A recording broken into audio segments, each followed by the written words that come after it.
Congress can't act on supplying aid to Israel until lawmakers pick a new speaker.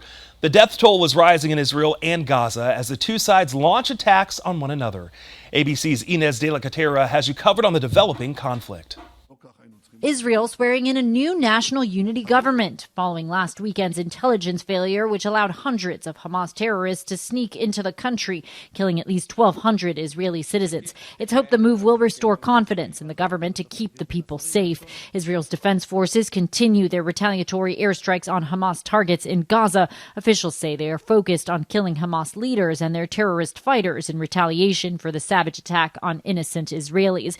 Men, women, and children in the Jewish state slaughtered by Hamas in their homes and on the streets. Prime Minister Benjamin Netanyahu calling Hamas an enemy of civilization. No leader should meet them. No country should harbor them. And those that do should be sanctioned. A suspected Hamas terrorist appeared with a knife Thursday at the grounds of the music festival in southern Israel, where hundreds of concertgoers were killed. Israeli soldiers immediately subduing the suspect. In Gaza, residents are desperately searching for safe spaces, thousands seeking shelter in UN facilities across Gaza. The blockade by Israel's military has left the Palestinian people without food, water, and electricity, hospitals overwhelmed, struggling to treat the more than 6,000 wounded by Israeli airstrikes. There were a lot of bombings around us.